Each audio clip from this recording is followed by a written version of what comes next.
বিধান রায়ের তো নাম্বার নেই, আপনারা কেউ নিয়ে নিন, ছবিটা পাঠিয়ে দিন। জানেন যে দেউচা পাচামিতে রাজ্য সরকার টোল ব্লক এবং শিল্পায়নের নামে গত 7-8 বছর ধরে মিথ্যা প্রতিশ্রুতি এবং অনেকগুলো নির্বাচনে মিথ্যা প্রচার এরা চালিয়ে যাচ্ছে সমানতালে। কখনো বলছে 10 লক্ষ লোকের চাকরি হবে, কখনো বলছে পশ্চিম বর্ধমান, বীরভূম, পূর্ব বর্ধমান এর কোথাও বিকাশ থাকবে না, এবং এখান থেকে নাকি এত কোটি কোটি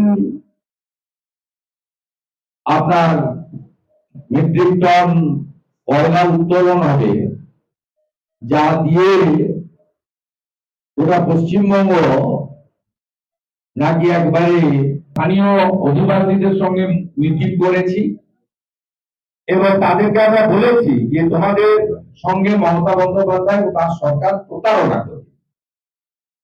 কেউ বিশ্বাস করেছেন, কেউ চাকরির আশায় এত বেকার ওদের ফাঁদে পাওয়াও দিয়েছেন। আমরা জোর করে কিছু চাপিয়ে দিতে চাইনি, কিন্তু আমরা বিরোধী দল, একমাত্র বিরোধী দল পশ্চিমবঙ্গের 2,33,27,000 মানুষের আশীর্বাদ প্রাপ্ত বিরোধী দল, আমরা পূর্বাহ্নে কিন্তু ওখানে বলেছি। পরবর্তীকালে ভারতীয় জনতা পার্টির ব্যানারে আমি এবং রাজ্য সভাপতি ডক্টর সুকান্ত মজুমদার যৌথ উপস্থিতিতে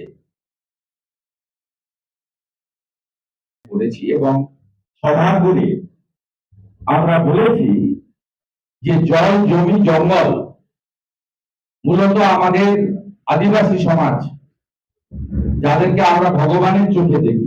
নরেন্দ্র মোদীজি দ্রৌপদী মুর্মুজিকে ভারতবর্ষের রাষ্ট্রপতি করে ভারতবর্ষের 1 নম্বর জায়গাকে আদিবাসী সমাজের হাতে তুলে দিয়েছে, তাদের প্রাপ্য।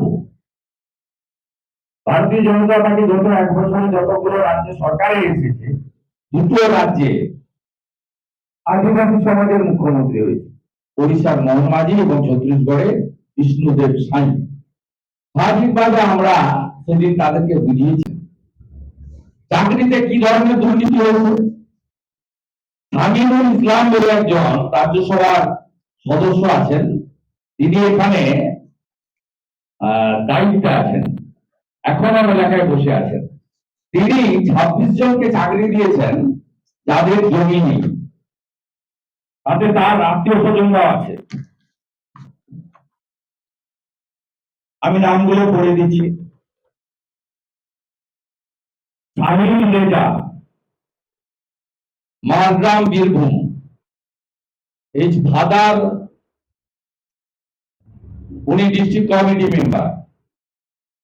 রামকৃষ্ণ সাহা, জামাল হোসেন, তিনি হচ্ছেন son in law Jamirul Islam elder brother, ওনার আত্মীয়। Rabiul Islam Khan, elder brother. আমি এই 26 জনের নামের তালিকা আপনাদেরকে দিয়ে দিচ্ছি। এই